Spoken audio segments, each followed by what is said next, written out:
आर्य sir यहाँ पर अनु के साथ लंच करते हुए नजर आएंगे। जैसा कि इन दोनों ने पहले से ही प्लान कर रखा था कि वे एक साथ लंच किया करेंगे। तो यहाँ अनु अपने घर से कड़ी चावल लेकर आती है और फिर आर्य सर और अनु दोनों कमरे में बैठकर लंच करने लगते हैं।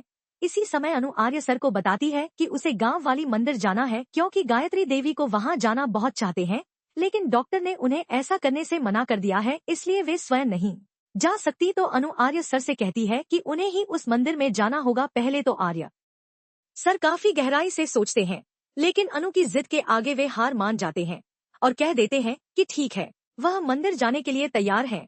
इसी बीच डॉक्टर का जो रिपोर्ट था वह भी आ जाता है और डॉक्टर स्वयं रिपोर्ट लेकर घर पहुंचती है। घर में सभी लोग एक साथ खड़े हो जाते हैं और गायत्री देवी बहुत उत्साहित दिख रही होती है कि रिपोर्ट तो अवश्य सकारात्मक ही होगी। वहीं मानसी और बाकी लोगों को यह लग रहा होता है कि रिपोर्ट नकारात्मक ही आया है और यह रिपोर्ट मैच नहीं करना चाहिए। लेकिन जब रिपोर्ट खुलती है तो पता चलता है कि मैच हो गई है। यह सुनकर गायत्री देवी बहुत खुश हो जाती है। उसके बाद वह अनु से कहती है कि वह जल्दी से गांव वाली मंदिर चली जाए और भगवान के दर्शन करे और वहां पर मन्नत पूरी करने के लिए जो भी चढ़ावा करना हो वह कर आए। तो अनु और आर्य सर अब मंदिर के लिए निकल पड़ते हैं, क्योंकि उन्हें जल्द से जल्द मंदिर तक पहुंचना है। दूसरी ओर देखें तो मीरा ऑफिस में बैठी सोच रही होती है कि वह ऐसा क्या कर सकती है जिससे आर्य और अनु एक दूसरे से दूर हो जाएं, क्योंकि मीरा को यह बिल्कुल पसंद नहीं आ रहा है कि आर्य सर हमेशा अनु के बारे में ही बात करते रहते हैं और ज्यादातर समय अनु के साथ व्यतीत कर रहे हैं, चाहे वह ऑफिस में हो या कहीं।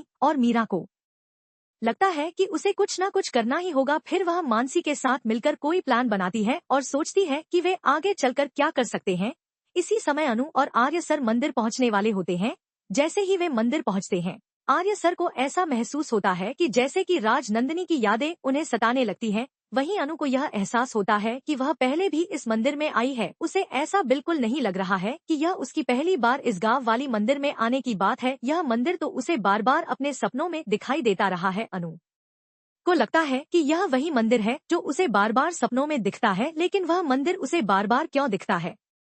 उसने तो यहाँ पहले कभी आना नहीं था, लेकिन आज जब वह आ गई है तो उसे ऐसा महसूस हो रहा है कि वह इस मंदिर में पहले भी कई बार आ चुकी है। अनु को इस मंदिर को देखकर बहुत घबराहट महसूस होती है और उसकी हालत बिगड़ने लगती है। जो भी मन्नत करनी थी, जो भी चढ़ावा चढ़ाना था, वह सब कुछ कर देती है। इसके बाद अनु को वहाँ पर बहुत बुरा महसूस होने लगता है और अचानक ही वह बेहोश होकर गिर जाती है। आर्य सर अनु को लेकर घर पहुँचते हैं और फिर पूछते हैं कि अनु को क्या हुआ। तो अनु बताती है कि उसे ऐसा क्यों लग रहा था कि उस मंदिर में वह पहले भी कई बार जा चुकी है, जबकि वह आज पहली बार ही वहां गई थी। आर्य सर सोचते हैं कि अनु को ऐसा क्यों महसूस हो रहा है। फिर अनु यह भी बताती है कि जो औरत उसे बार बार दिखाई देती है, आज वह औरत उस मंदिर में भी दिखाई दी। उसे समझ में नहीं आ रहा है कि उस औरत का उससे आखिर क्या संबंध है जो वह बार बार इसी तरीके से उस